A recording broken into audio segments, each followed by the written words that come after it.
aktivitas serta pengelolaan. Oke, nah ini ada saya ilustrasi ya. Ilustrasi ini foto udara dari salah satu Perumnas, yaitu Perumnas Sendang Mulyo. Jadi ini terletak di tengah-tengah perumahan begitu.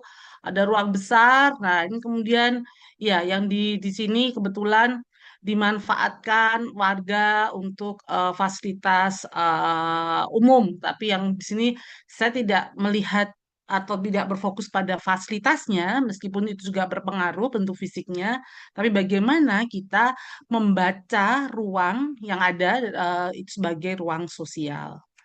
Nah, ya, ya sedikit ya. Ada lensa teori di sini terkait dengan ruang sosial sebagai ruang yang diproduksi. Jadi saya kacamata yang saya gunakan di dalam mengidentifikasi membaca ruang ini ada beberapa teori.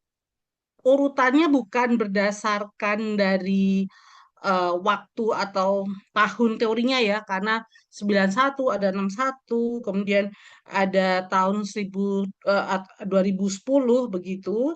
Tetapi di sini adalah ibaratnya dasar penyusunannya dari lensa utamanya apa. Nah, di dalam membaca ruang sosial, saya menggunakan lensa utamanya dari teori, jadi teori yang digunakan utama itu dari Lefebvre. Lefebvre di mana eh, teorinya dengan ruang produksi, ya, jadi ruang sosial sebagai ruang yang dihasilkan oleh praktek sosial sehari-hari. Nah, kemudian selanjutnya oleh Soya tahun 2010 ya, dia membentuk ruang bahwa ruang yang dihasilkan gitu itu perlu dia menambahkan bahwa ruang yang hadir itu perlu adanya keadilan spasial di situ. Jadi ruang yang ada di lingkungan eh, tempat tinggal gitu ya, tempat kita tinggal itu perlu ada keadilan spasial. Siapa dapat hadir, siapa yang memakai dan diakui ya. Kemudian selanjutnya ini adalah Jan Hel. Jan Hel dengan teori dia tentang memperkuat dengan kualitas ruang. Jadi ruang yang dihasilkan memiliki keadilan begitu. Kalau keadilan kan terkait dengan inklusivitas, bagaimana hak ya, kemudian bagaimana akses gitu. Nah, nanti ditambahkan bahwa kualitas ruang terlihat dari kehidupan yang terjadi. Jadi tidak hanya sekedar melihat checklist tadi keadilan ruangnya sudah ada, bagaimana keadilan itu terbentuk begitu, kemudian melihat bagaimana kehidupan publik yang terjadi di ruang itu. Saya mengaitkan bahwa ya tentu saja kalau di dalam ilmu arsitektur ya arsitektur itu kita salah satunya itu sangat erat dengan hubungan tempat dan isi begitu ya, konten dan kontainer. Nah, jadi ini kualitas dari kehidupan ya, jadi ruang yang sudah diproduksi tempatnya dan bagaimana kehidupan yang terjadi di ruang tersebut. Nah, kemudian juga ada tentu saja nih teori tidak asing ya dari Stephen Carr. Biasanya kalau kita berbicara ruang publik eh, dengan teori-teori Stephen Carr ini dia menyebutkan bahwa ruang publik itu perlu responsif, demokratis, dan yang penting adalah maknanya. Jadi sejauh mana ruang publik yang ada di ruang tersebut di lokasi atau di suatu tempat itu memberi makna terhadap ya masyarakat yang ada di situ.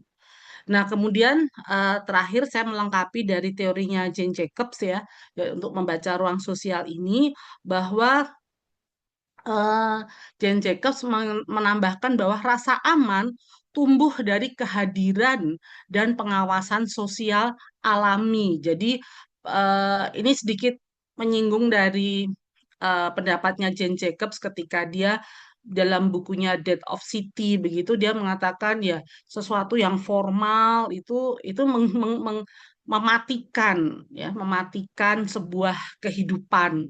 Artinya formal yang bukan berarti yang bagus itu yang tidak formal tidak, tetapi yang hanya menekankan pada bentuk fisik, keseragaman begitu itu mematikan. Maka dia mengangkat bahwa rasa aman itu memang penting ya, tetapi adalah yang hadir dari pengawasan sosial yang alami.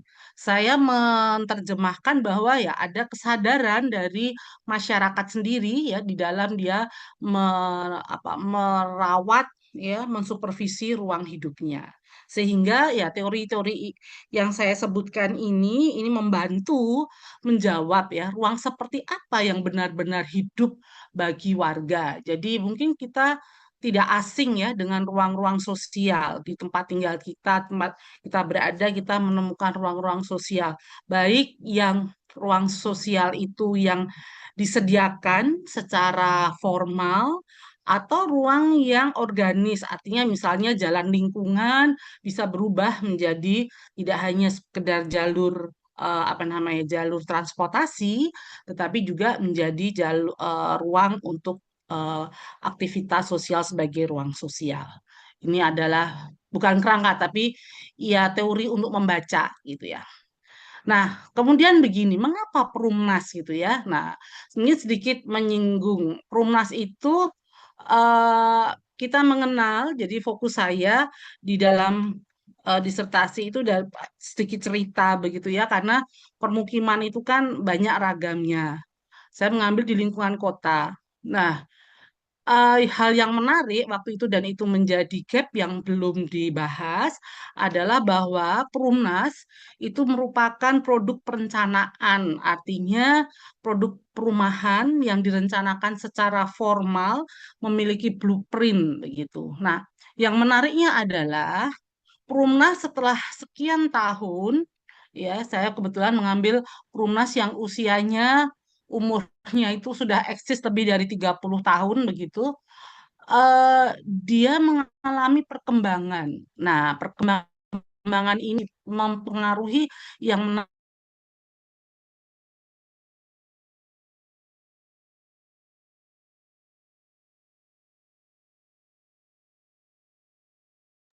Bu Nestri,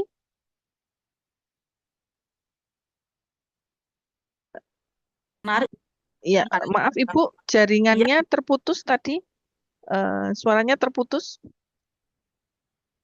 oh, oke oke baik. Sampai di mana tadi ya Mbak Ratih yang perlu saya ulang? Mengapa Perumnas begitu? Tadi Perumnas Oh, yang oke. diteliti adalah Perumnas yang usianya lebih dari 30 tahun gitu, Bu.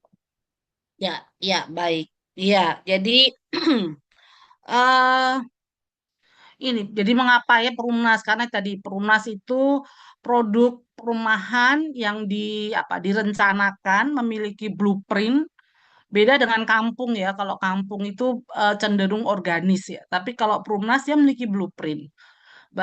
Di Indonesia kalau melihat sejarahnya itu pada tahun 1970-an itu mulai muncul ya Perumnas kalau melihat sejarah perumahan di Indonesia khususnya setelah kemerdekaan begitu. Nah, Kota Semarang salah satu dari kota yang menjadi kota awal di mana proyek Perumnas itu di launch gitu ya, dibuka. Nah, jadi Perumnas yang pertama itu di Semarang selain tiganya Banyumanik. Kalau umurnya ini urutannya yang pertama Banyumanik, kemudian Telogosari dan Sendang Mulyo. Sebetulnya masih ada lagi Perumnas di Kota Semarang itu yaitu Perumnas Sampangan dan Krapyak ya. Tapi tidak saya teliti, saya eliminir karena melihat luasannya. Jadi waktu itu dianggap luasannya eh, perbedaannya terlalu jauh begitu. Jadi akhirnya saya berfokus pada tiga Perumnas ini gitu. Nah, yang menariknya adalah jadi kalau Banyumanik itu sekitar tahun 70 jadi benar-benar awal. Kemudian yang terakhir itu adalah Sendang Mulyo itu tahun 90-an. Ya, tentu saja usianya sudah lebih dari 20 tahun begitu. Nah, di dalam perkembangannya ternyata yang awalnya memang sebuah lingkungan permukiman yang dirancang secara apa namanya terencana begitu terencana ada blueprintnya.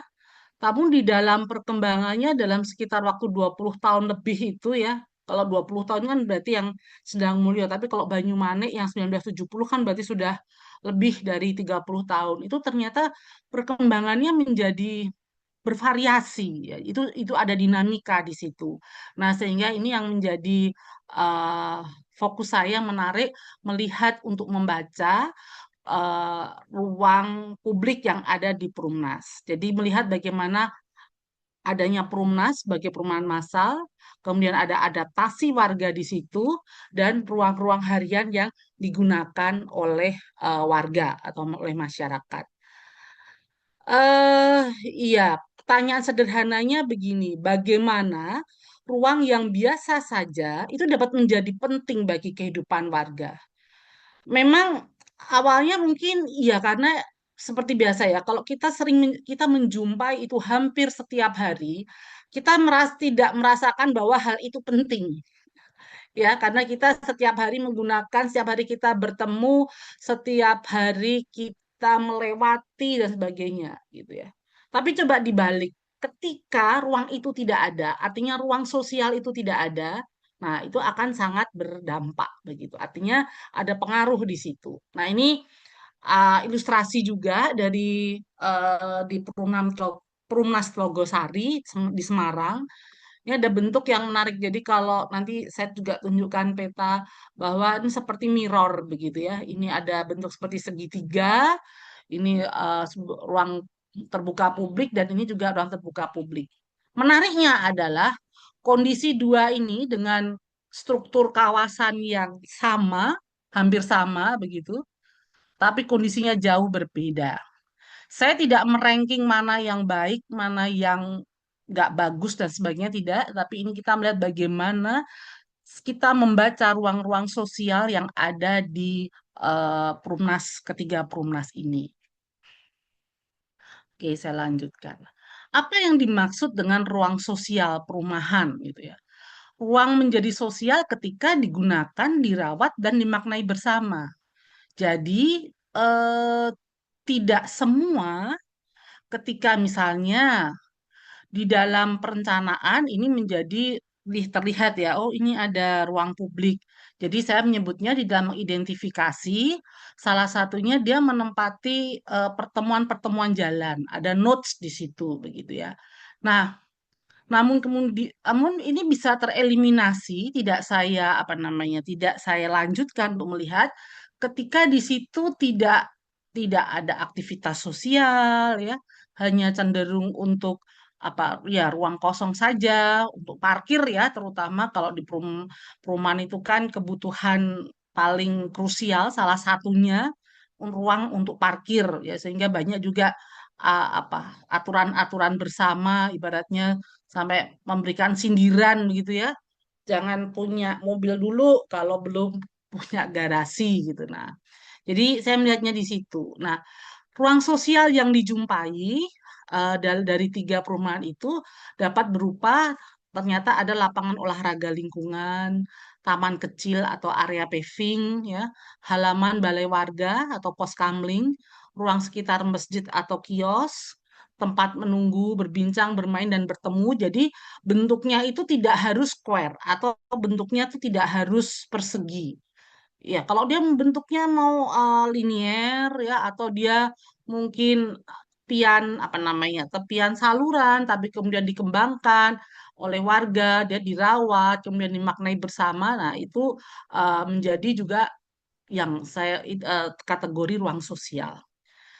Nilainya tidak hanya fisik tadi ya, jadi tidak hanya sekedar ketika saya mengidentifikasi, pertama-tama saya masuknya untuk mengidentifikasi, saya menggunakan peta figure ground gitu ya, figure ground yang artinya solid dan void. Setelah terlihat peta solid dan void, kemudian langkah selanjutnya itu saya identifikasi yang solid itu begitu. Nah, saya melihat ruang-ruang sosial ini di mana saja. Ya, gambarannya seperti itu. Jadi terletak pada interaksi yang berlangsung di dalamnya. Jadi setelah saya melihat sama bentuk fisik, tapi untuk melihat membaca ruang sosial, maka saya perlu melihat ruang interaksi di dalamnya. Oke. Nah, saya nggak akan cerita satu persatu ya, tapi mungkin nanti kalau untuk dalam apa namanya tanya jawab ya. Tapi dari ketiga lokasi ini ada tiga karakter.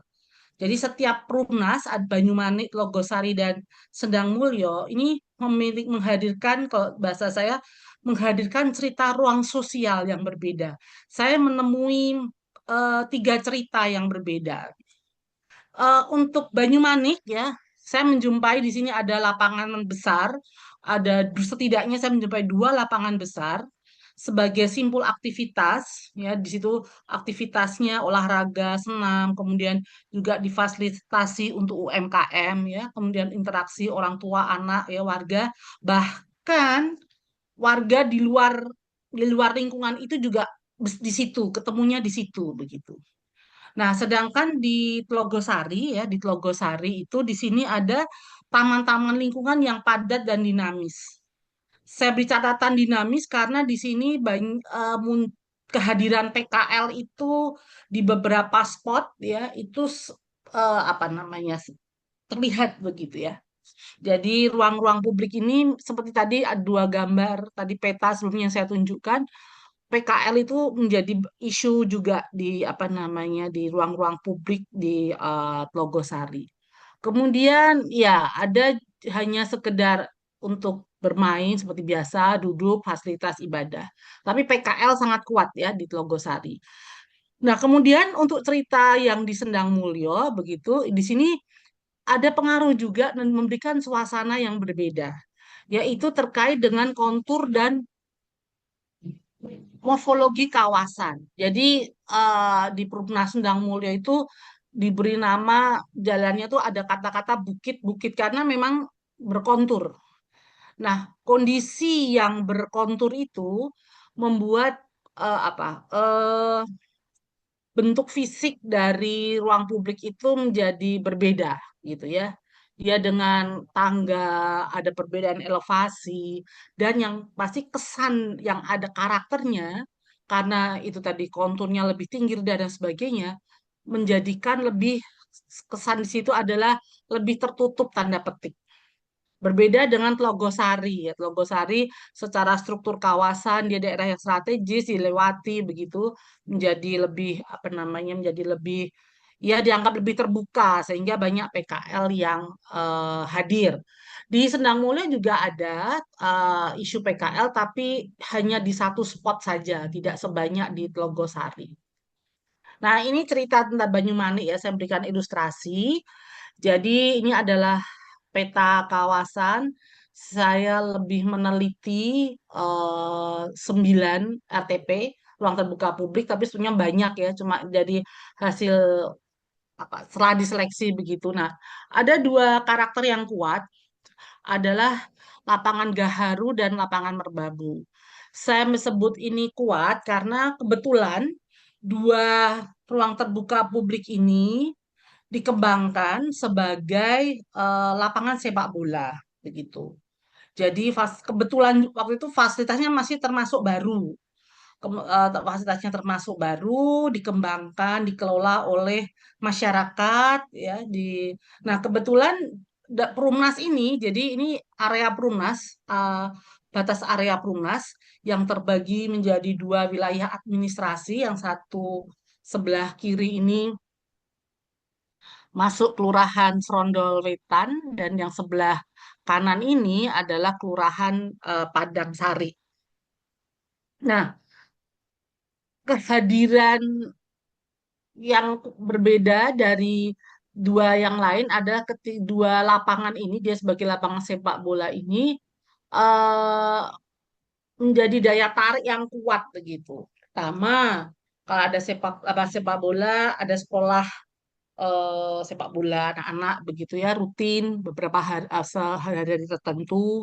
Kemudian lapangan juga untuk sholat Id pada hari-hari tertentu. Kemudian terutama untuk weekend ya, weekend di pagi hari itu sangat ramai ya, yang tadi sudah saya sampaikan di dua lokasi yang titik nomor satu ini dan nomor dua, itu warga itu tidak hanya ada sekitar, tapi dari luar lingkungan ini, bahkan luar Perumnas itu mereka berolahraga di sini begitu. Nah, di sini pesan kuncinya adalah ruang sosial itu menjadi kuat ketika ruang mudah dikenali, mudah digunakan dan didukung oleh aktivitas warga. Jadi ketika datang ke ruang nomor apa lapangan Gaharu atau lapangan Merbau ini ya dia ruang sosialnya kuat begitu. Karena itu mudah dikenali. Oh, ruang dan kemudian mudah digunakan. Saya datang, parkir atau mungkin hanya sekedar langsung jalan kaki, mau olahraga. Kalau biasanya ya mereka ada yang jogging, ada yang klub apa namanya senam ya dan sebagainya macam-macam. Terutama kalau di hari Sabtu pagi itu lebih meriah di situ ya, lebih lebih semarak. Kemudian didukung oleh aktivitas warga. Jadi warga yang warga sekitar dan juga warga dari luar lingkungan itu semua berbaur di situ begitu menggunakan ruang. Nah, kemudian ini cerita kedua dari Perumnas Logosari, seperti tadi saya sudah sampaikan di awal, bahwa taman-taman lingkungan yang padat, beragam, dan dinamis. Ya. Jadi ini Bapak Ibu sekalian bisa menyaksikan, ini juga batas dari Perumnas, area Perumnas, kemudian terbagi menjadi dua wilayah administratif, wilayah kelurahan yang sebagian utara dengan dibatasin garis putus-putus kuning ini ya. Ini adalah wilayah Kelurahan Mukti Harjo Kidul gitu. Terus kemudian yang bagian bawah adalah wilayah Kelurahan Tlogosari Kulon. Kalau kita lihat di sini memang sumbunya sangat kuat ya. Sumbu kawasan Perumnas ini sangat kuat. Ini jalan utama Tlogosarinya. Kemudian ini nomor 3, nomor 4 sama, nomor 5, nomor 6 sama, 7, 8 sama. Nah, yang ini agak berbeda ya. Jadi apa ya karena tadi sepanjang dalam perjalanan itu ternyata perubahan-perubahan itu sangat apa namanya ya eh kalau dari blueprint awalnya memang memang apa namanya memang simetris begitu tapi perkembangan ya mungkin hukum ekonomi ya demand-nya tinggi nah, banyak ruang-ruang yang semula fasilitas publik berubah shift ya menjadi apa namanya area terbangun jadi ini yang eh, tersisa. Sebetulnya masih ada sih yang kecil-kecil begitu ya, tapi tidak saya fokuskan gitu. Karakternya lebih kurang sama. Cerita dari ruang publik di Tlogosari itu tadi ya bahwa hadir di dalam banyak titik. Jadi Tlogosari itu dia menariknya ada kelas-kelas. Jadi yang di tepi jalan utama ini sebagai eh, fasilitas ekonomi, ya. Kemudian ada tipe besar sampai dengan tipe kecil dengan tentu saja kalau tipe kecil jalannya itu juga semakin kecil. Tuh. Nah, tentu saja hal ini menjadi Perumnas Logosari itu memang kalau Perumnas itu kan levelnya menengah ke bawah begitu ya. Nah, menjadi sangat bervariasi, terutama perkembangannya. Juga menyinggung Banyumanik tadi. Awalnya Perumnas itu untuk menengah ke bawah.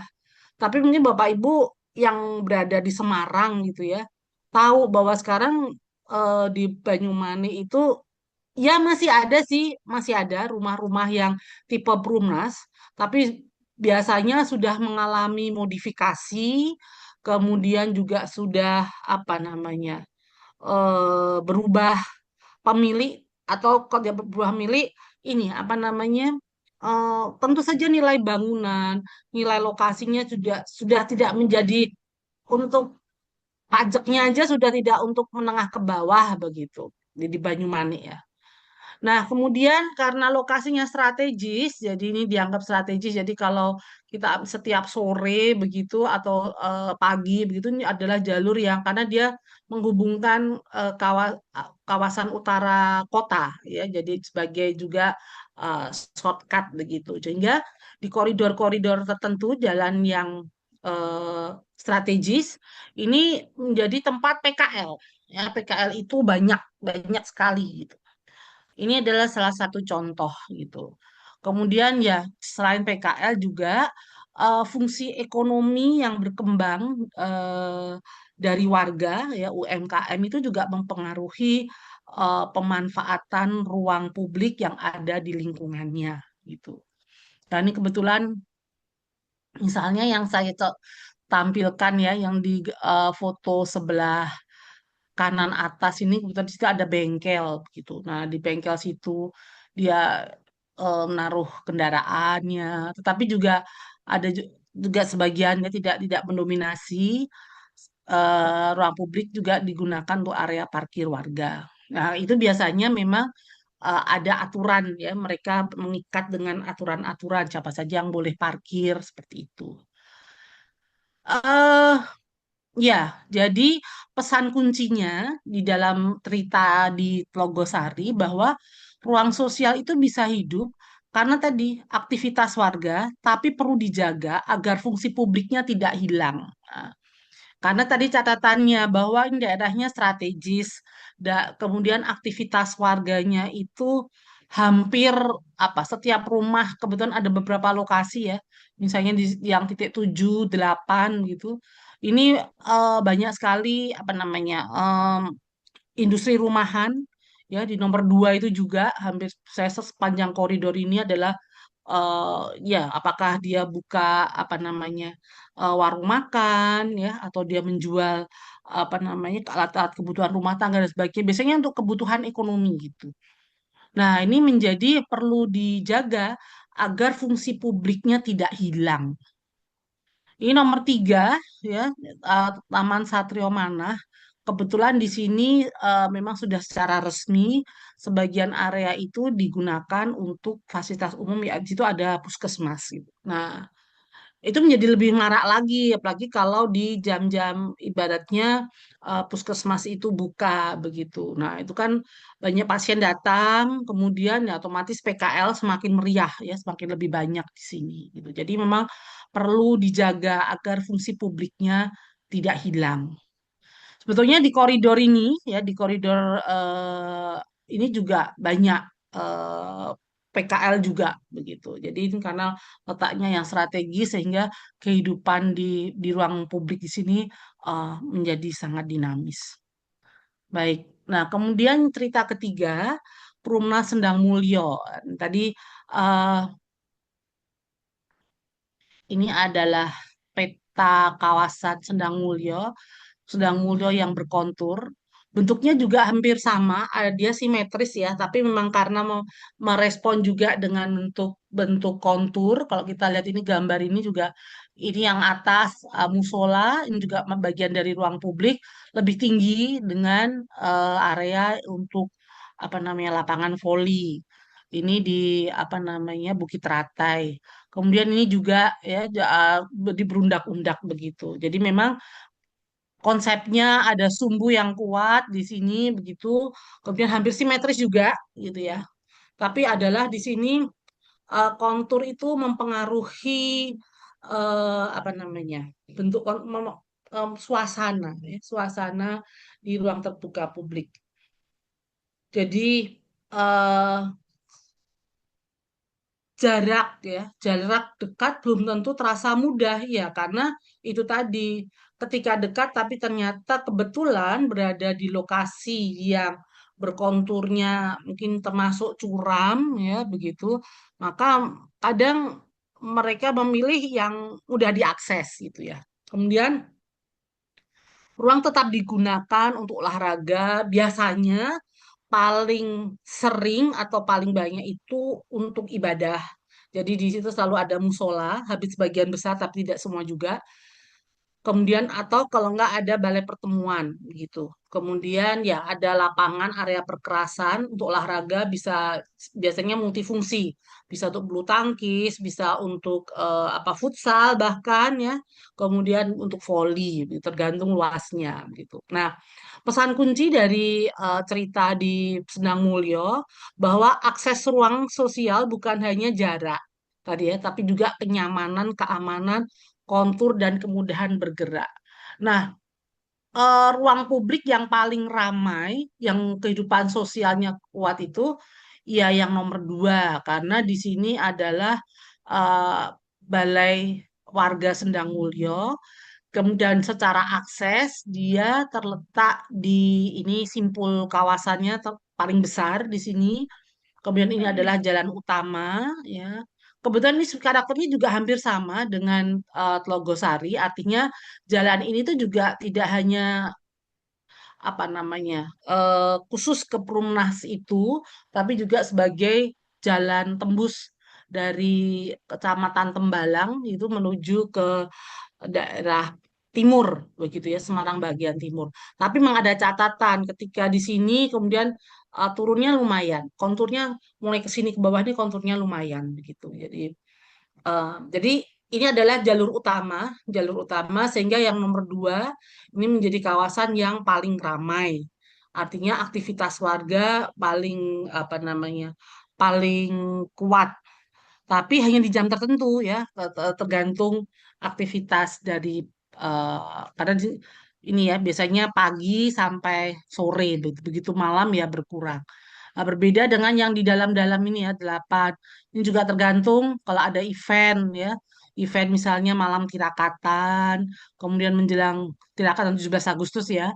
Terus kemudian ya ada acara kerja bakti gitu ya. Nah, itu seperti itu dimanfaatkan oleh warga.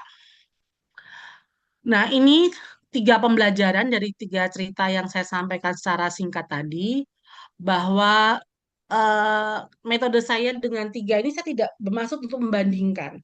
Tadi ya, mana yang paling baik? Apakah Banyumanik paling baik atau Sendang Mulia atau Logosari tidak? Tetapi membaca karakter dari ruang sosialnya begitu. Nah, kalau dari Banyumanik maka eh, karakter tiap lingkungannya untuk Banyumanik itu ada lapangan sebagai pusat aktivitas. Kemudian Logosari itu taman yang dinamis. Nah, dinamis itu dengan keragaman aktivitas yang mengarah ke ekonomi gitu ya. Sedangkan Sendang Mulyo itu adalah kontur dan sebaran ruang. Sehingga penjelasannya untuk Banyumanik itu fasilitas dan pengelolaan mendukung hidupnya ruang. Jadi karena ada lapangan sebagai pusat aktivitas, maka lapangan itu perlu pengelolaannya yang saya jumpai di lapangan untuk menjaga tadi sebagai dia apa agar sosialnya ya, kemudian perawatan dan sebagai apa untuk keamanan kenyamanannya pengelolaan itu mendukung begitu. Kalau Logosari agak berbeda ya, karena tadi ruang yang dinamis, maka mudah berubah mengikuti tekanan aktivitas. Karena memang sebagian ya memang itu sudah sebetulnya ada cerita juga tentang PKL yang ada di Tlogosari begitu. Jadi sedikit cerita ada tempat penampungan PKL. Jadi saya agak mundur dikit ya. Jadi ada tempat penampungan PKL di sini. Oh, sorry. Nah, di nomor dua ini, karena kan memang PKL itu sangat menjamur ya di sini, bukan menjamur, tersebar begitu ya di jalan-jalan umum. Nah, kemudian bahkan ini juga ini sebetulnya gambar yang sebelah kiri ini kan dia itu di titik nomor 7 ya di titik nomor 7. Ini pun juga ramai ya ibaratnya kan kalau banyak orang akan banyak pedagang begitu. Nah, kemudian sempat dibuat penampungan PKL di titik nomor 2 nah, di Taman Suryo Kusumo. Tapi prakteknya yang menjadi seperti pasar, yang depan ini pasar cukup kalau pasar masih ini ya memang apa dengan aktivitasnya. Nah, sayangnya yang penempatan PKL di sini, kondisi yang kami temui di lapangan, saya temui di lapangan, PKL tersebut ya mereka menggunakan tetapi mereka nggak lebih tetap kembali karena ya prinsipnya saya berjualan kalau di dalam di tengah-tengah lingkungan ini siapa yang mau beli begitu ya. Jadi memang sangat dinamis. Akhirnya ya mereka tetap di mana ibaratnya di tempat penampungan, tapi mereka juga berdagang di titik-titik ini. Ya, jadi tergantung. Mungkin kalau ada penertiban balik lagi begitu ya seperti itu. Nah, kemudian yang di Sendang Mulyo, kontur dan sebaran ruang. Jadi sebaran ruang yang tadi di dalam peta terlihat eh, merata ya, relatif merata. Namun juga ada kendala dari kontur karena aksesibilitas itu dipengaruhi kondisi fisik kawasan. Ketika kebetulan ya konturnya itu termasuk curam dan sebagainya, secara aksesibilitas menjadi menjadi apa namanya? Menjadi berkurang ya akan berpengaruh terhadap aktivitas sosial, kegiatan sosial yang ada di ruang tersebut. Nah, apa yang perlu selanjutnya ya? Apa yang perlu dibaca dari ruang sosial? Sebetulnya apa sih gitu ya? Membaca ruang sosial itu sama saja membaca lokasi, tubuh, jadi strukturnya, struktur dari ruang itu, aktivitas dan pengelolaannya. Yang menarik itu sampai dengan pengelolaan. Jadi pertama sebaran, di mana saja ruang terbuka berada. Kemudian kondisi fisik, ya tetap ya kondisi fisik menjadi tetap diidentifikasi. Kemudian bagaimana aksesnya, siapa yang mudah atau sulit menjangkau. Kemudian aktivitasnya, siapa yang menggunakan, kapan dan untuk apa, begitu. Terus kemudian bagaimana pengelolaannya, siapa yang merawat dan mengatur. Ternyata ceritanya ada perbedaan juga dari tiga, tiga perumnas itu begitu. Kemudian perubahan fungsi. Nah, ini menarik nih. Ada yang tetap publik atau sudah bergeser gitu ya. Nah, tadi yang dinamis ya. Kalau dinamis itu lebih lebih lebih kuat. Apa bukan lebih kuat ya? Ya namanya dinamis ya. Jadi untuk bergesernya itu apa namanya? Potensinya lebih banyak gitu. Iya, kemudian ruang yang hidup tidak selalu ruang yang lengkap. Jadi eh, dalam pendapat saya, begitu saya sampaikan bahwa kita tidak perlu fasilitas itu penting ya, tetapi sebetulnya eh, warga nyaman di situ ya, sering menggunakan, bahkan ada kepedulian itu bukan berarti dia fasilitasnya itu harus lengkap. Mungkin yang sesuai dengan SNI atau mungkin standar-standar yang secara umum ditetapkan gitu. Fasilitas penting ya, tetapi kehidupan ruang itu juga dibentuk oleh kebiasaan hadir dan rasa aman. Ketika saya merasa aman di lingkungan saya, untuk saya keluar rumah, warga dia ketika dapat berinteraksi ya dengan warga yang lainnya, ya itu menjadi ruang yang hidup, ruang sosial yang yang memberikan makna di situ. Jadi fasilitas tentu saja membantu ruang lebih nyaman, namun ruang sederhana itu dapat hidup jika warga sering hadir. Ini seperti kalau saya melihatnya seperti telur dan ayam gitu ya, mana duluan gitu. Ayam dulu atau telurnya dulu begitu. Rasa amannya harus ada dulu atau warganya yang hadir dulu begitu. Rasa aman, saling kenal dan kepedulian memperkuat fungsi ruang. Perawatan bersama membuat ruang bertahan. Nah, saya sedikit cerita, ini kebetulan ilustrasi ini adalah di Sedang Mulyo. Nah, kebetulan ini lokasinya memang dia konturnya pada bagian ini mendapat yang relatif datar, tapi sebetulnya ke arah kanan gitu juga ada sudah di grading begitu ya, kemudian lebih turun. Nah, yang menarik adalah dalam saya berinteraksi di dalam penelitian itu memang ada ikatan-ikatan emosional terutama terutama adalah warga yang dia itu eh, memang KTP di situ, apalagi yang mereka sudah dari awal. Jadi ya karena ini termasuk relatif baru ya tahun 90-an. Jadi proses dari awal ini ya itu biasanya ikatan ikatan sosial dan ikatan dengan ruangnya itu lebih kuat. Karena ada juga di lingkungan yang lain, di perumnas yang sama, ketika itu cenderung menjadi tempat apa untuk kontrak dan sebagainya, nah itu memang agak apa namanya, agak turun gitu. eh, ikatan sosial atau kehidupan sosialnya. Tapi tapi memang tetap ada tanda petik penggeraknya. Jadi, ketika ini apa ya harus supaya oh eh, ketika warganya dianggap pasif begitu misalnya, buat aktivitas misalnya perlombaan voli atau nonton bareng dan sebagainya. Jadi ini bagaimana mereka memaknai ruang-ruang sosial yang ada di lingkungannya. Jadi mereka berusaha tetap memaknai ruangnya tanpa sadar ketika menggerakkan aktivitas itu dalam kehidupan sehari-hari. Ruang sosial dan kelompok rentan, ya. Jadi ruang perumahan perlu dibaca dari pengalaman pengguna yang berbeda. Jadi saya melihatnya anak-anak, lansia, perempuan, dan difabel. Ya, kalau anak-anak kebutuhan utamanya tentu adalah rasa aman. Dari tiga, dari tiga apa namanya, tiga ruang publik, memang pengguna anak-anak itu ada yang di dalam pengawasan, artinya ditemani. Tapi mungkin kalau yang sudah usia sudah SD, pra-remaja begitu, mereka biasanya tidak ditemani, tetapi mereka tetap untuk rasa amannya mereka pasti bersama teman-temannya, jarang yang sendiri gitu ya. Ya, kalaupun itu sendiri, biasanya memang itu dekat dengan lingkungan tempat tinggalnya.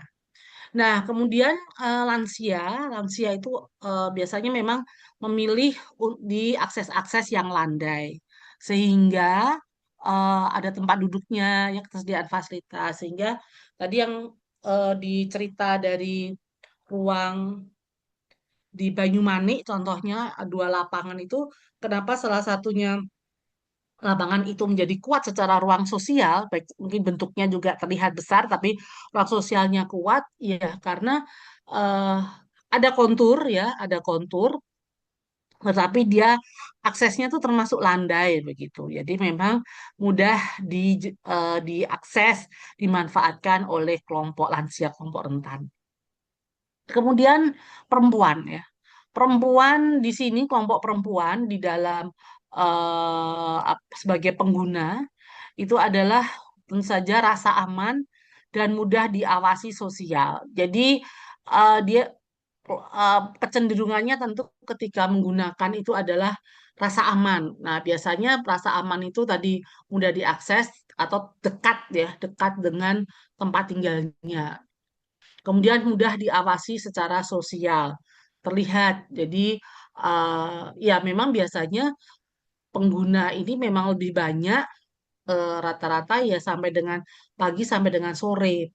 Biasanya puncak itu pagi sampai pukul 9 10 begitu, kemudian sore hari gitu. Kalau malam jarang kecuali kalau ada event tertentu. Kemudian untuk kelompok difabel, akses tanpa hambatan. Tapi memang kebetulan dari tiga perumnas ini saya tidak menjumpai yang akses signifikan dan ketersediaan fasilitas apa namanya eh, untuk difabel di lingkungan tersebut. Nggak ada yang signifikan begitu. Ya, paling ada balustrade untuk pegangan begitu ya. Kemudian jalur landai seperti itu. Saya menjumpai di mana di Banyumanik ya dengan kursi roda, tapi memang biasanya ya mungkin juga secara budaya ya jarang yang mereka beraktivitas sendiri. Biasanya kelompok difabel itu ada temannya, ada maksudnya ada yang menemani begitu. Nah, ruang sosial yang baik itu memberi kesempatan hadir bagi semua. Jadi kesempatan itu ada, ya silahkan begitu ya. Kita bisa memilih mau di ruang yang A, B, atau C seperti itu. Jadi melihatnya ruang sosial itu adalah memberikan kesempatan. Ya, Bu Nesli, kemudian mohon maaf, ya, Ibu, 5 menit lagi. oh oke baik. Ya, ini ref, oh kok udah selesai. Sebentar. Tadi saya mana tadi? Ya, jadi ini tadi kemudian ruang terbuka sebagai ruang adaptasi, tidak selalu digunakan ya. Jadi karena dia beradaptasi. Ya bisa untuk duduk, kemudian ini bisa jadi perkembangan dari apa namanya ruang fasilitas yang sudah disediakan dalam perkembangannya beradaptasi sesuai dengan ketersediaan ruang dan kebutuhan. Nah, di dalam sebagai ruang adaptasi itu menjaga keseimbangan antara kebutuhan warga dan keterbukaan ruang bersama. Ini relevansi bagi aset digital ya di dalam ngobrol ini saya mencoba begitu ya. Jadi teknologi itu membantu memetakan ruang. Jadi meskipun kita melihat ruang sosial gitu ya, tetapi eh, teknologi itu berperan begitu. Jadi dari pemetaan digital, dokumentasi visual, ya, analisis spasial, observasi lapangan. Bahkan sekarang tidak cuma sekedar digital ya, sampai dengan AI. Jadi terbantu dengan data observasi, wawancara, film dan sebagainya.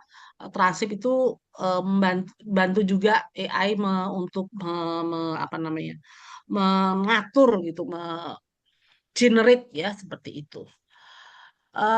Iya, refleksi dari tiga Prumnas.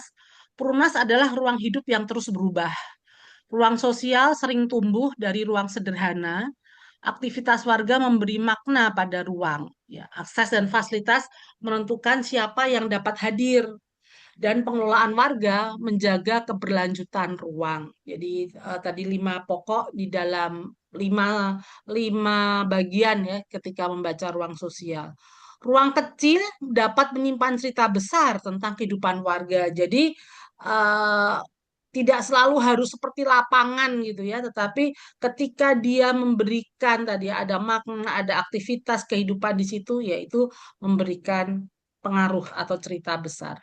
Sebagai penutup ya, dari ruang sederhana, warga bertemu, bergerak, bernegosiasi, merawat lingkungan, dan membangun kehidupan bersama.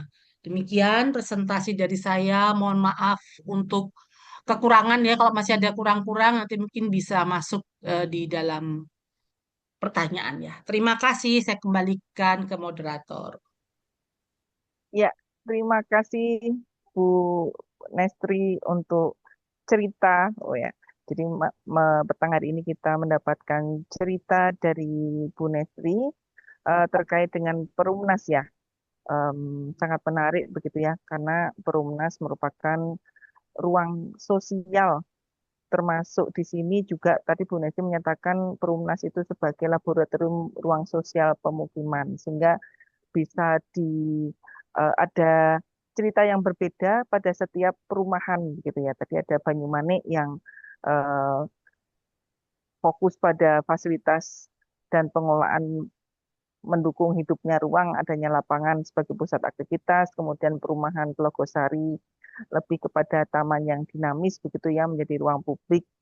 Kemudian perumahan Sendang Mulyo itu lebih kepada kontur dan sebaran ruang, di mana ada aksesibilitas dipengaruhi kondisi fisik kawasan, dan ternyata itu juga sangat eh, berpengaruh ya terhadap kehidupan sosial, di mana ruang sosial ini em, dalam perumahan juga dikonotasikan sebagai lingkungan yang terus bertumbuh, menjadi ruang terbuka sebagai ruang sosial sehari-hari yang eh, mengaitkan dengan bentuk fisik, akses, aktivitas, dan pengelolaan.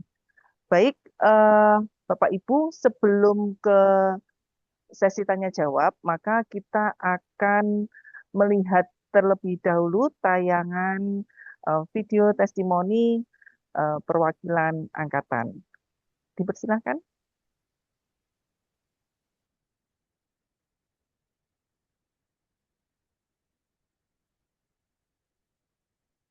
Bentar, Mbak Rati.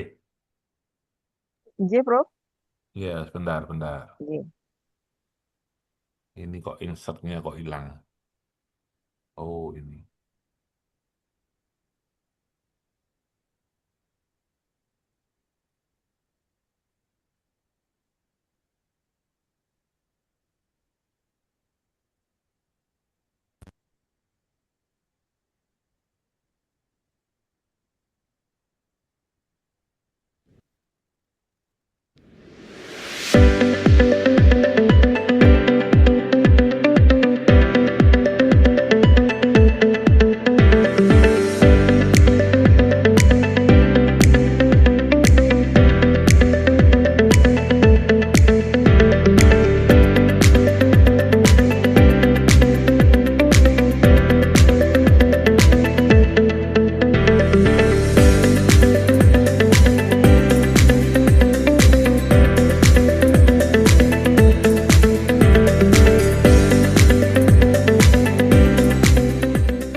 saya Irfan, mahasiswa program studi Dr. Digital Arsitektur Angkatan 5, Unika Sugih Pranoto Semarang. Sebagai seorang pengajar, saya harus selalu update dengan perkembangan teknologi yang terjadi di sekitar kehidupan saya. Karena saya percaya bahwa perkembangan teknologi digital yang begitu pesat akan mempengaruhi berbagai bidang kehidupan manusia, termasuk arsitektur. Kita sudah dapat melihat bagaimana visualisasi yang dimediasi oleh komputer dapat membantu para arsitek dan desainer untuk mempresentasikan ide-ide kreatif mereka dengan berbagai cara yang kreatif pula. Kita juga dapat melihat bagaimana teknologi seperti virtual dan augmented reality dapat bersinggungan dengan bidang arsitektur. Dengan bantuan teknologi digital, satu konsep kreatif dapat diuji dan disimulasikan agar dapat berfungsi dan bekerja secara efektif dan efisien. Kini, dengan teknologi seperti Internet of Things dan kecerdasan buatan yang semakin terintegrasi dengan lingkungan binaan manusia, kita sudah dapat memanfaatkannya untuk kemajuan bidang arsitektur. Di program studi Dr. Arsitektur Unika Sugih Pranoto, saya didorong untuk mengeksplorasi fenomena dan tren tersebut melalui kurikulum dan materi pembelajaran yang terarah, yang didukung oleh para pengajar yang inspiratif, dan dalam proses belajar mengajar yang berlangsung dalam suasana menyenangkan. Tidak hanya dalam mata kuliah yang terjadwal secara baik untuk mengajar seperti saya, wawasan dan inspirasi tentang berbagai topik penelitian dan praktek arsitektur dari berbagai narasumber yang kompeten disampaikan dan didiskusikan dalam acara rutin seperti ngobrol bareng Selasa petang yang telah diselenggarakan setiap bulan sekali sejak tahun 2021. Mari bergabung di program studi Dr. Arsitektur Unika Sugih Pranoto, dan mari kita jelajahi pertemuan yang menantang tentang dunia arsitektur dengan teknologi digital demi masa depan yang lebih baik. Salam. Perkenalkan, nama saya Gede Bagus Andiko Caksana.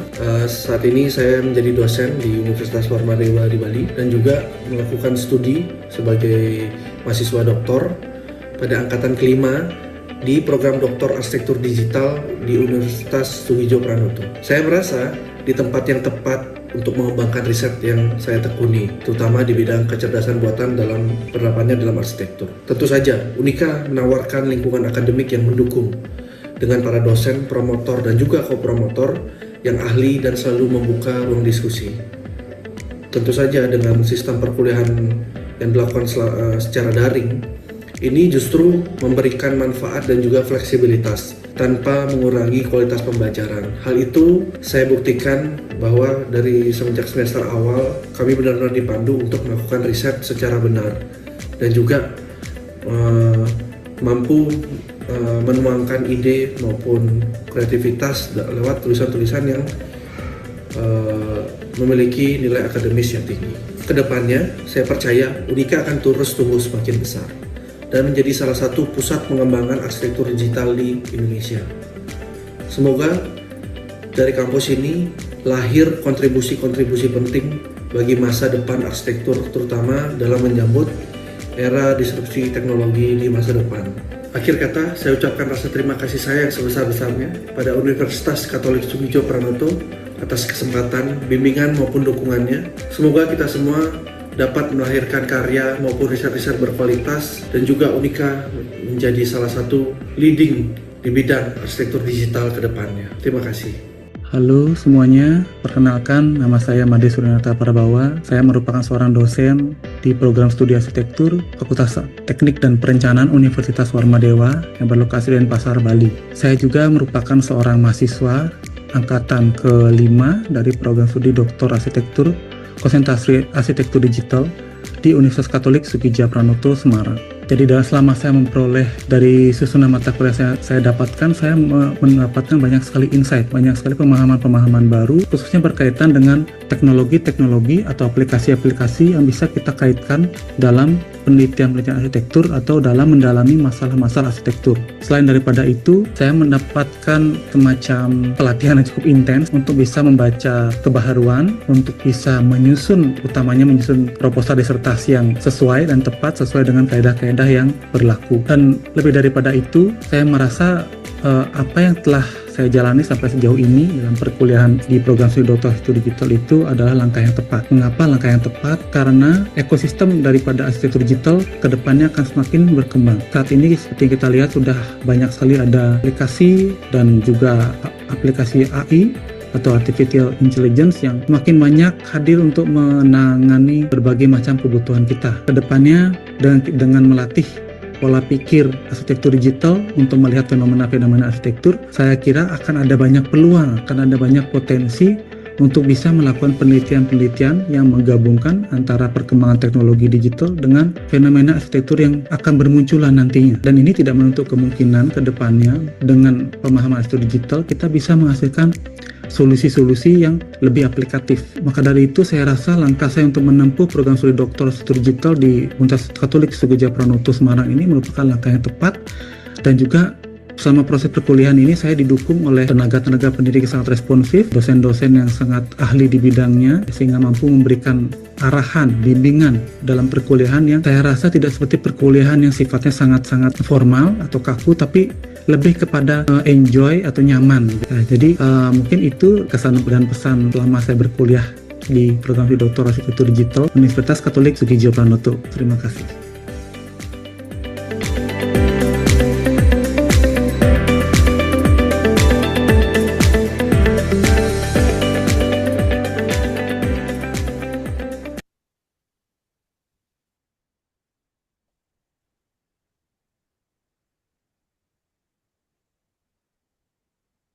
Ya, baik demikian video testimoni dari angkatan 5 ya, program studi doktor arsitektur konsentrasi arsitektur digital.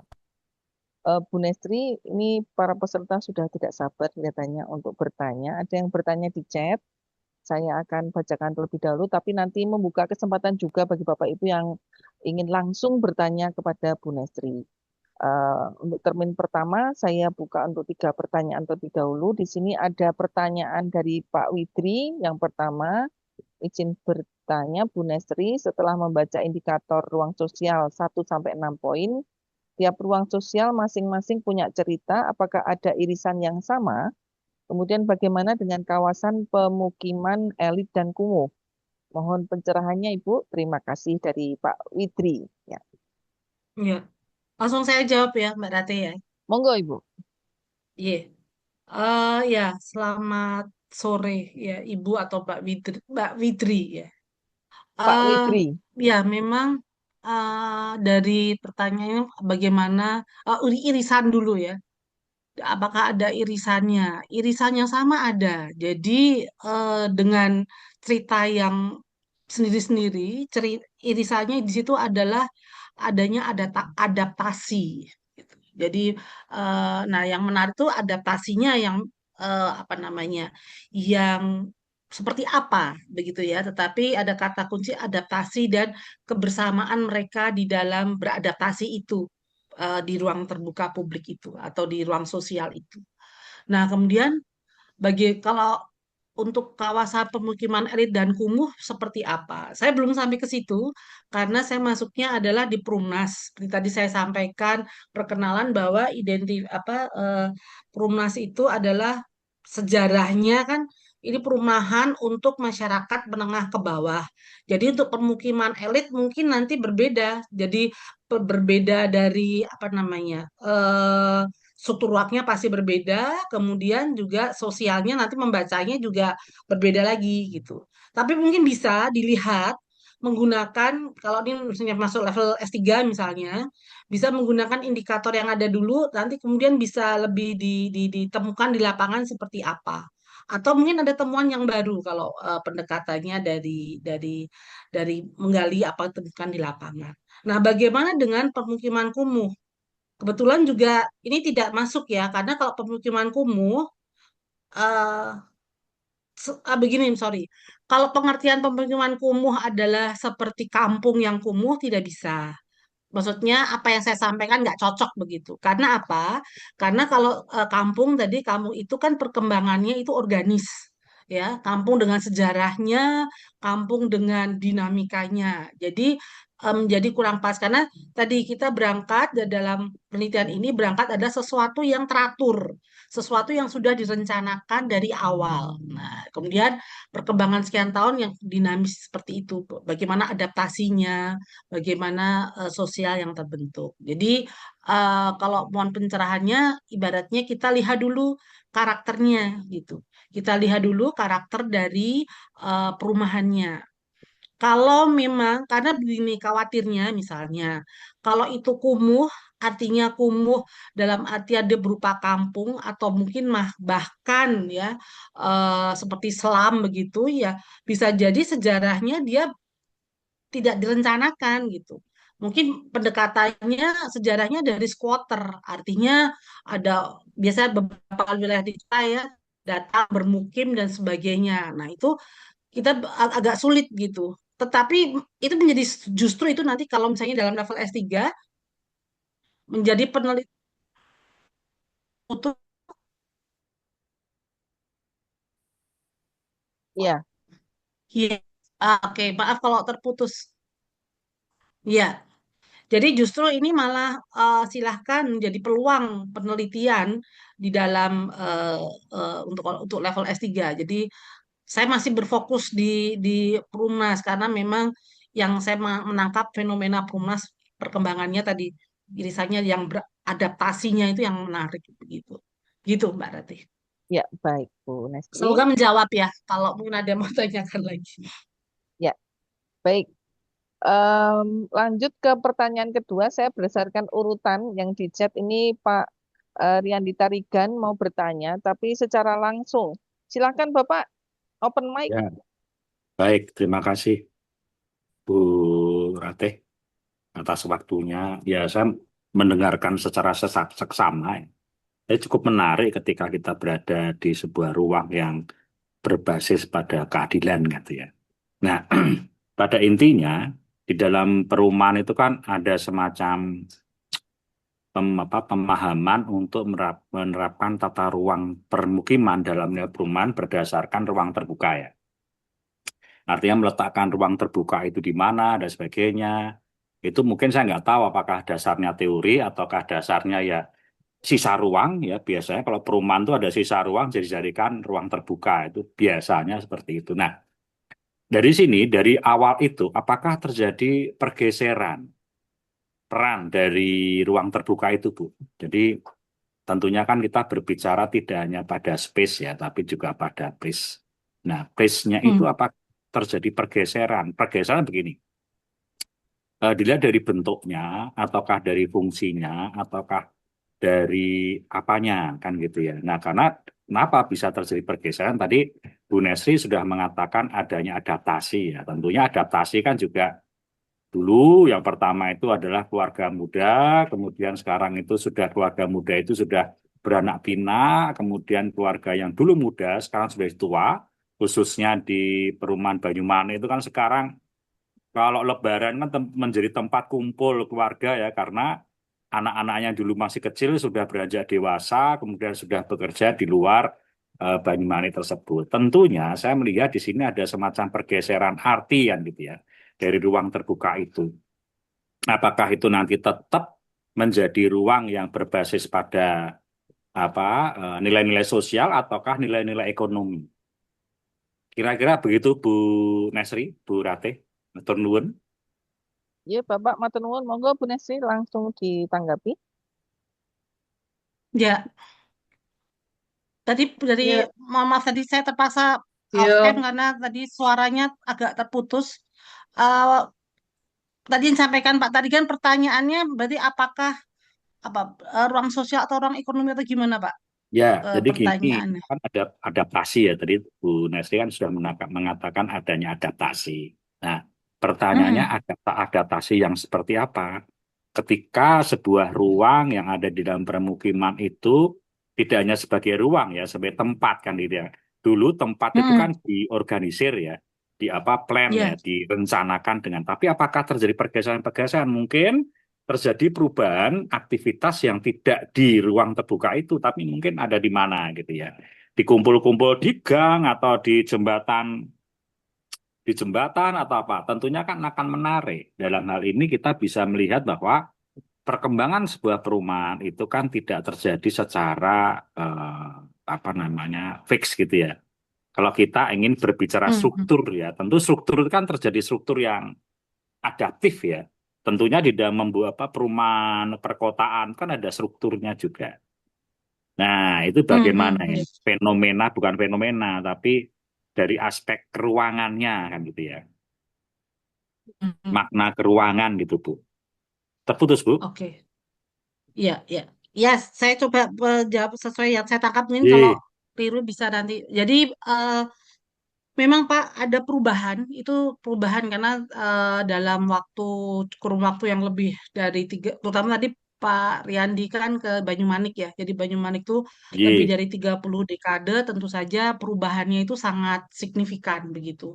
Baik secara ekonomi ya, meskipun saya tidak masuk ke ekonomi, tetapi juga sedikit menjadi latar belakang perubahan secara ekonomi artinya dari apa namanya eh, penghasilannya, nilai tanah, penghasilan masyarakatnya yang tinggal di situ ya. Kemudian juga dari nilai tanah itu juga ada perubahan begitu. Nah, terkait dengan tadi saya menangkapnya space ke place-nya begitu. Kalau menurut saya space-nya berubah, ada perubahan space-nya. Jadi yang semula dulu ada tempat yang hanya apa, sekedar terbuka, kemudian warga itu membagi ya. Kadang mereka juga secara inisiatif, kadang secara swadaya inisiatif atau mengajukan proposal dan sebagainya begitu untuk membantu. Jadi mendirikan tempat ibadah, terus kemudian membuat taman, olahraga dan sebagainya. Jadi secara space-nya itu berubah gitu. Nah, untuk place-nya sebetulnya masih dimaknai sebagai ruang mereka untuk berkumpul, untuk mereka berinteraksi sosial. Namun, ya, jadi ada penambahan makna yang saya melihat. Jadi tidak hanya sekedar sebagai tempat ketemu gitu ya, ketemu antar warga, tetapi juga untuk tempat yang lainnya. Misalnya dalam yang hampir semua ada tadi adaptasi ruang itu ya kalau ada ruang bisa terbuka tadi saya menyinggung juga dengan irisan tadi ya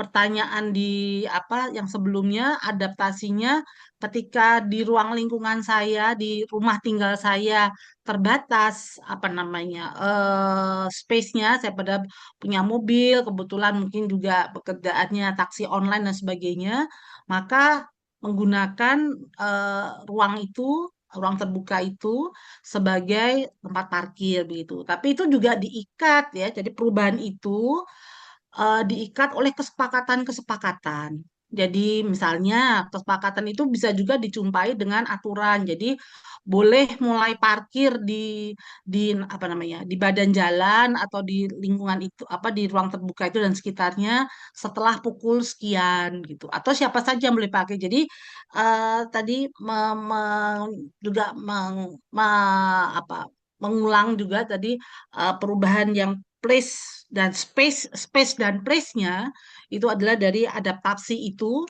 dan tentu ada kesepakatan di situ karena ini merupakan fasilitas sosial maka kesepakatan itu penting. Nah kalau di Banyumanik yang salah satu contoh itu lapangan Merbau itu biasa pengelolaannya yang mengatur bagaimana supaya perubahan itu tanda petik bisa terkendalikan supaya tetap menjadi kebutuhan apa namanya fasilitas publiknya gitu terjaga publik jadi tidak ada apa dominasi atau apa namanya ekspansi pemanfaatan ruang secara personal begitu itu ada pengelola khusus begitu ya karena itu mengikat dengan adanya lapangan karena kalau sedikit sejarah lapangan itu memang bantuan dari Pemkot bukan bantuan Pemkot mengembangkan dua lapangan itu Gaharu dan Merbau mungkin Bapak Ibu kalau ada yang tinggal di situ gitu ya. Nah, kemudian ada tim pengelolanya gitu. Memang tim pengelola itu mengelola semuanya karena supaya eh, menjaga tidak hanya sekedar apa namanya mengelola merawat, tetapi juga harapannya yang kami peroleh informasi saya peroleh itu juga menghidupi begitu. Jadi ada eh, kontribusi ya, bukan retribusi, kontribusi. kontribusi pengguna lapangan yang rutin misalnya sekolah sepak bola. Nah, kontribusi itu nanti dikelola untuk apa namanya dana pemanfaatan apa perawatan. Kalau lapangan sepak bola yang paling sulit bukan sulit ya, yang penting itu adalah kalau musim kering kayak kemarau ini adalah untuk menyiram rumput begitu. Nah, itu mereka kan butuh butuh tenaga listrik ya. Nah, itu tim pengelola yang mengelola seperti itu. Jadi dalam perkembangannya perubahan itu memaknainya juga makna ruangnya juga berubah begitu. Khususnya untuk dua lapangan itu ya. Tapi kalau yang di titik-titik yang lain itu pengelolaannya tidak khusus itu sesuai dengan wilayah RT RW setempat begitu. Jadi ya kebersihan bersama, aturan atau mungkin juga izin apa namanya izin lisan misalnya ada apa apa sih yang kalau pagi itu bawa belanjaan gitu ya terus mereka buat pasar sebentar gitu hanya berapa menit kemudian diberesin nah itu biasanya adalah aturan-aturan lisan seperti itu tapi itu biasanya melekatnya yang mengatur RT atau RW setempat tapi khusus Banyumanik yang menjadi menarik dalam cerita ini adalah dua lapangan di mana ada dua masing-masing ada pengelolanya. Nah, itu yang menarik ya.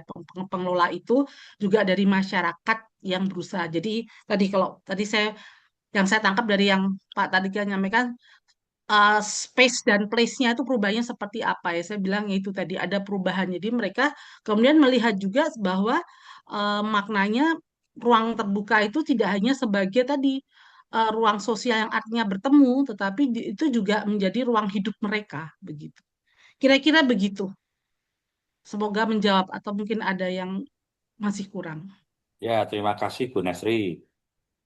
Ya. Ya, baik, Bu Nestri, lanjut ke pertanyaan berikutnya, ya, Bu. Ini Ye. dari Bu Oni, em, bertanya terkait dengan apakah perbedaan elevasi atau kontur seperti di Sendang Mulyo berpengaruh dengan struktur relasi sosial warganya.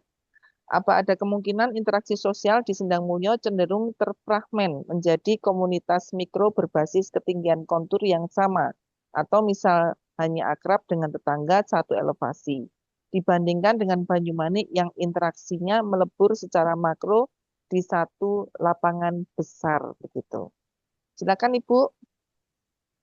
Ya, sebentar saya matikan alarm kuliah saya sebentar.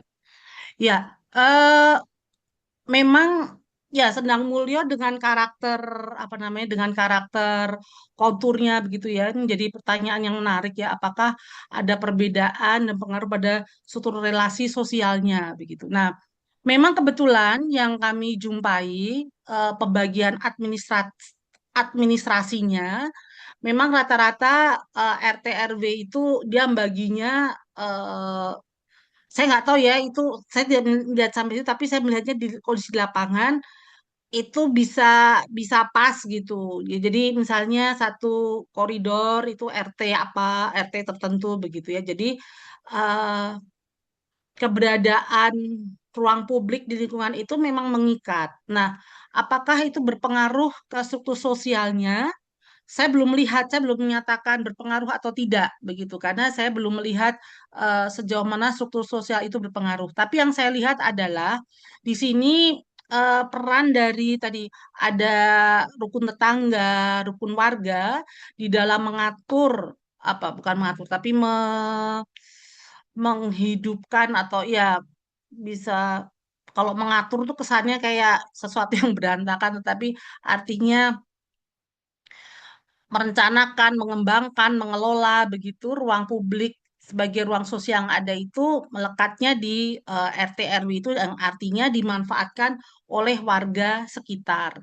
Namun ya saya belum bisa mengatakan pengaruhnya sejauh mana karena saya tidak mengukur sampai dengan di situ.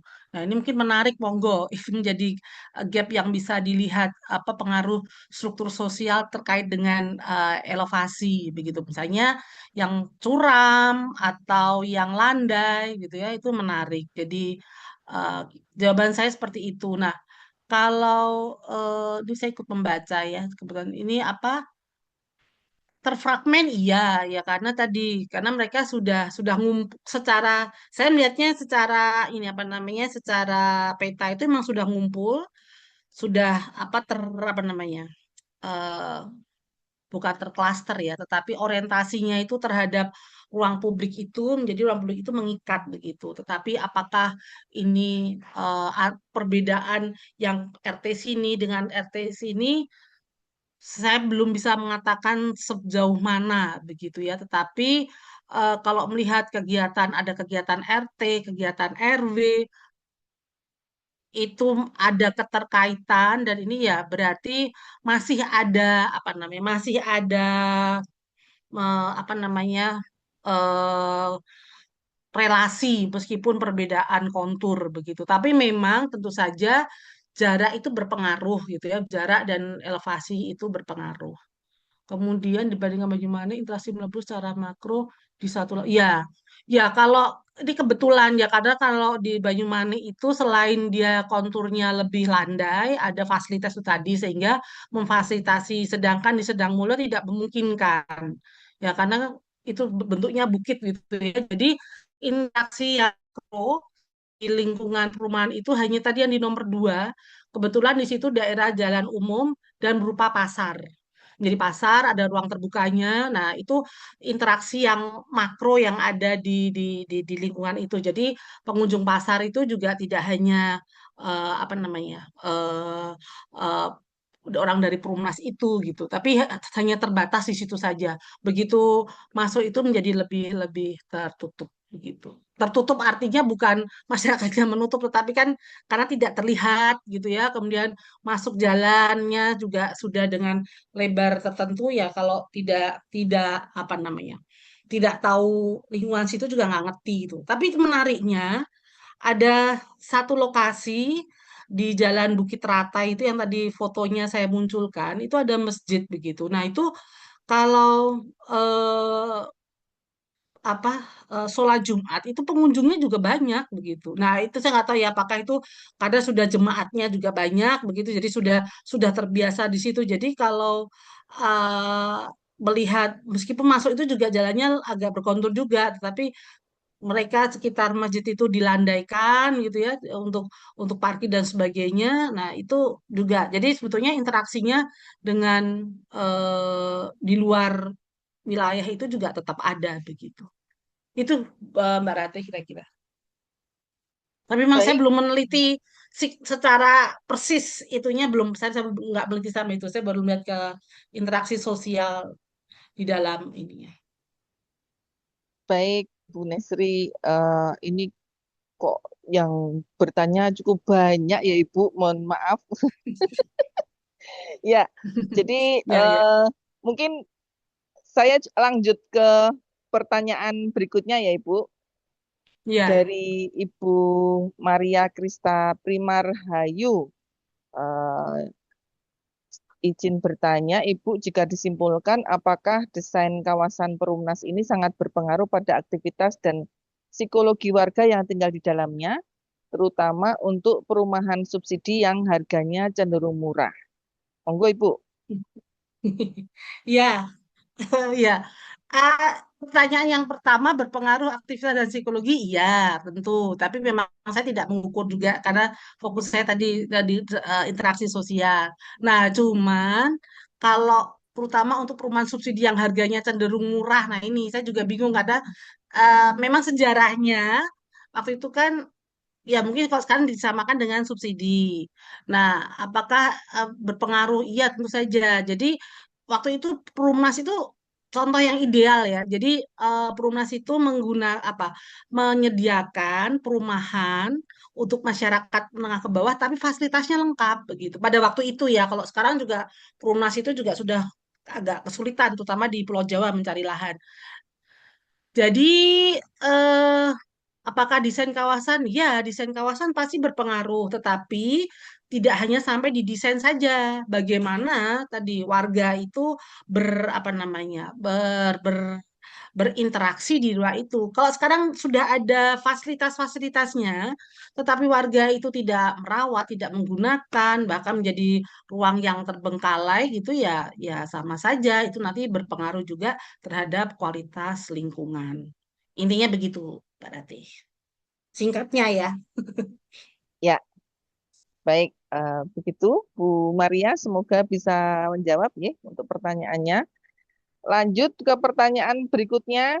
Ini sudah termin berapa ini? Saya sampai lupa, saking banyaknya pertanyaan, begitu ya. Dari Pak Wayan Sutarman bertanya terkait tentang literatur, apakah ada batasnya Hmm, tadi karena melihat ada literatur yang di tahun 61 dan 91. Kemudian yang ya. kedua, berapa lama Bu Nesri melakukan penelitiannya di perumahan yang diteliti dan apakah Bu Nesri tinggal di kawasan perumahan juga, gitu Ibu. Kemudian ada Baik. lagi Bu Oh, susulan ada dari lagi. Pak Wayan. Jadi Heeh. Bu Nesri menemukan teori baru apa ya? Atau menguji teori yang tadi dalam teori terdahulu? Gitu. Ya, oke. Baik, ini dari Pak Wayat ya pertanyaannya ini beruntut.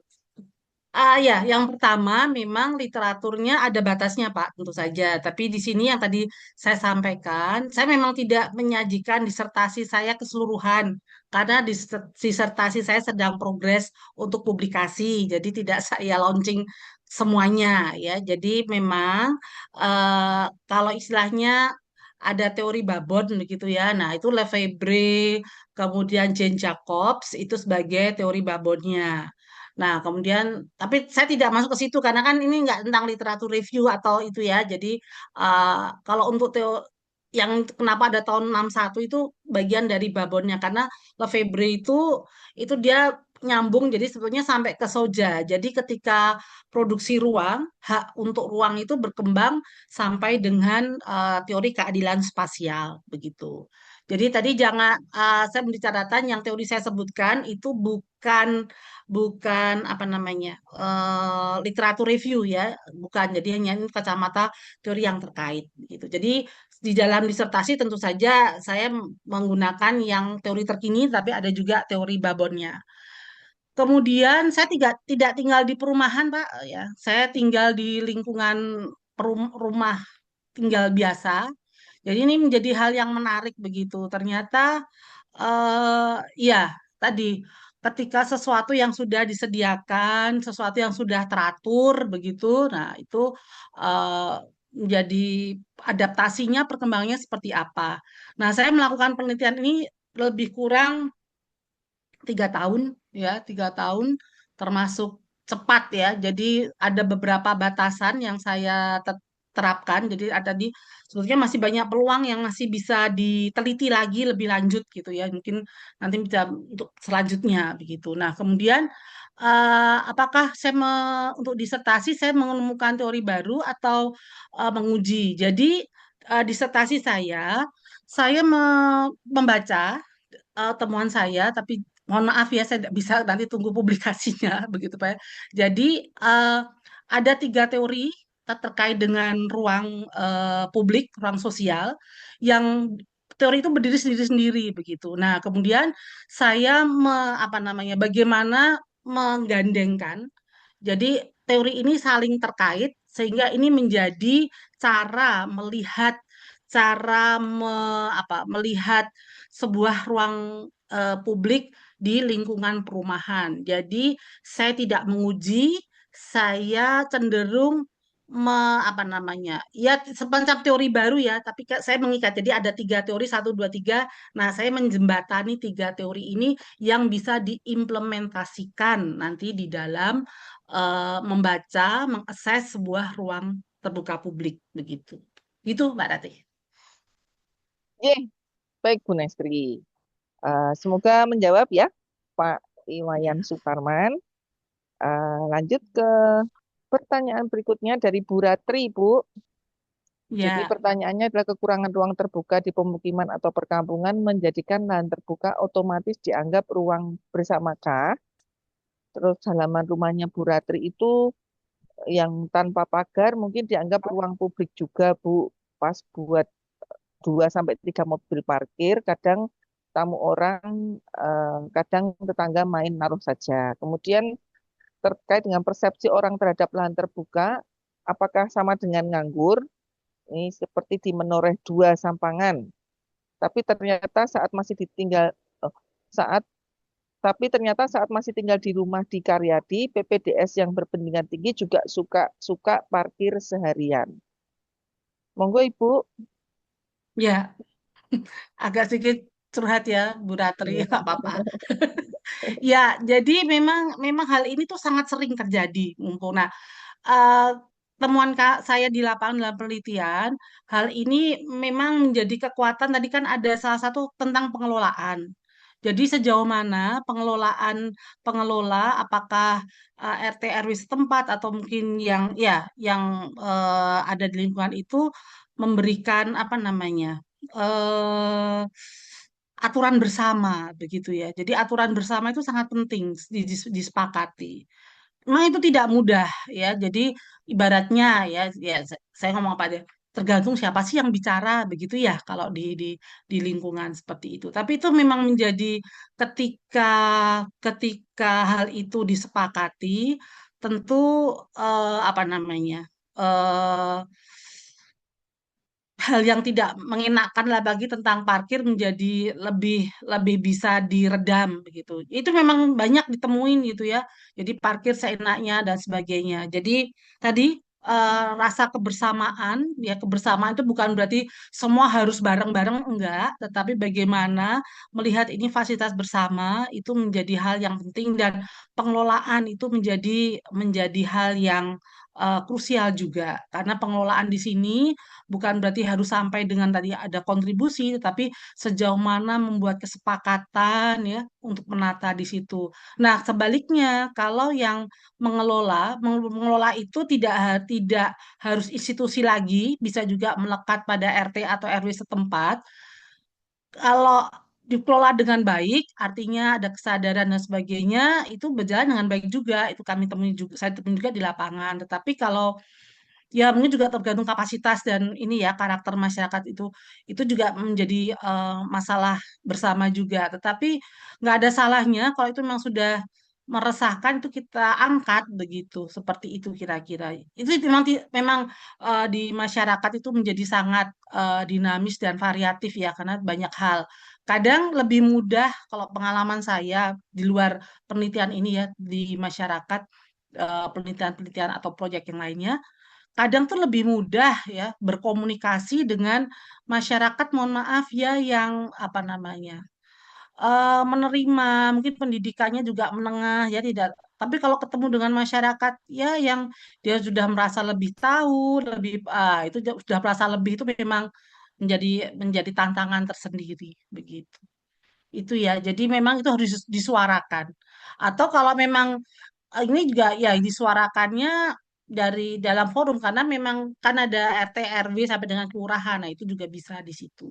Itu beberapa saya bukan ketua RT ketua RW ya, tetapi sharing-sharing dalam wawancara dengan para ketua RT ketua RW ya mereka kadang kalau nggak sesuatu hal yang sudah ini dinaikkan ke kelurahan bahkan kalau itu memang jadi itu bisa masuk ke kota seperti itu. Kira-kira begitu Mbak Rati. Ya, baik Bu Neswi. Eh, Masih ada waktu Ibu, jadi saya masih membacakan pertanyaan dari Pak Priyo Pratikno. Jadi terima kasih atas materi paparannya. Kemudian pertanyaannya terkait dengan seberapa penting ruang terbuka di perumahan menjadi tempat berinteraksi warga, mengingat relasi masyarakat kini semakin banyak dan beragam cara dan medianya. Selain itu, warga di perumahan semakin individualis atau dalam arti luas dan relasi terbentuk tanpa tergantung jarak, ruang, dan waktu. Monggo Ibu. Ya, mungkin singkat ya Mbak Rati. Jadi menurut saya interaksi itu terkait dengan seberapa penting ruang terbuka itu tetap penting ya. Tetap penting karena pada dasarnya manusia itu adalah makhluk sosial. Meskipun kita sudah menggunakan teknologi, gadget dan sebagainya sampai dengan mengenal AI begitu ya, tetapi kita tetap membutuhkan tempat untuk berinteraksi. Nah, memang bentuknya tadi ada perubahan di dalam kita berinteraksi. Ibaratnya kalau secara fisik ya, ke fisik ketersediaan ruang terbuka itu kan untuk ya sebagai fasilitas, sebagai tempat apa namanya berkumpul begitu ya. Tapi mungkin berkumpulnya sudah beda zaman ya. Mungkin hanya saat-saat tertentu saja tadi yang sampai saat ini ditemukan, dijumpai itu setidaknya untuk 17 Agustus atau mungkin ada senam bersama, setidaknya untuk olahraga lah gitu ya. Ibu-ibu PKK itu kan kadang ya, saya juga ikut PKK di lingkungan saya itu kadang senam bersama gitu ya seperti itu. Jadi eh, seberapa penting kalau menurut saya masih penting gitu. Nah, tapi memang bentuknya itu bentuk dan ragamnya tentu saja beradaptasi ya. Tadi kata kuncinya ada adaptasi dengan kebutuhan dan perkembangan yang ada. Mungkin tidak bisa secara intens, tapi keberadaan ruang itu selain untuk orientasi dan sebagainya, dalam pendapat saya harus tetap dipertahankan gitu. Karena manusia itu pada dasarnya ada hakikatnya adalah makhluk sosial. Begitu. Ya, terima kasih Bu Nestri, Pak Priyo Pratikno. Demikian jawaban dari Bu Nestri. Em, Bapak Ibu, apakah masih ada pertanyaan untuk Bu Nestri? Saya persilahkan bisa tanya langsung open mic atau melalui chat. Izin Mbak Rate satu saja ya Mbak Rate. Saya soalnya Siap. jam 8 Oh ada iya, kelas. siap.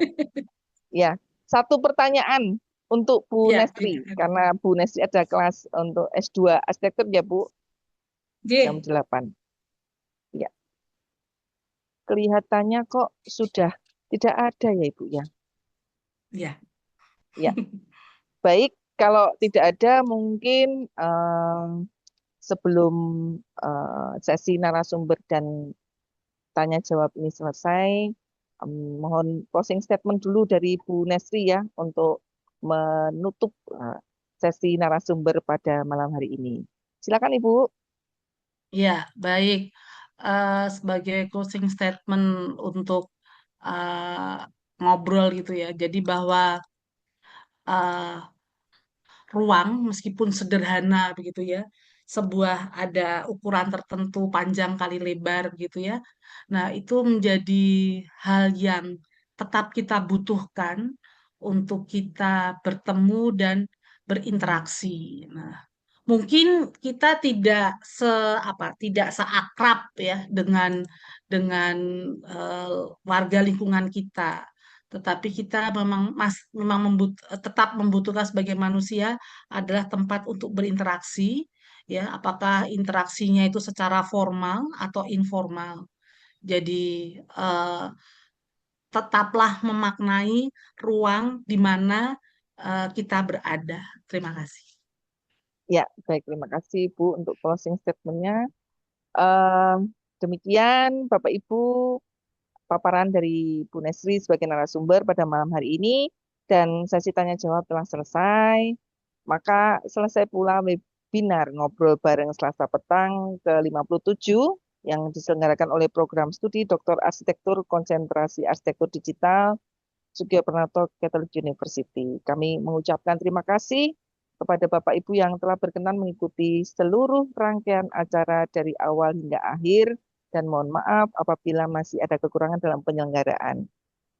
Sampai bertemu dan berjumpa kembali pada ngobrol bareng Selasa petang ke-58 pada bulan Juli nanti di tahun 2026. Terima kasih, salam sehat dan selamat malam. Terima kasih. Matur Terima nuwun kasih Bu Bu Nestri. Terima Nestri. kasih.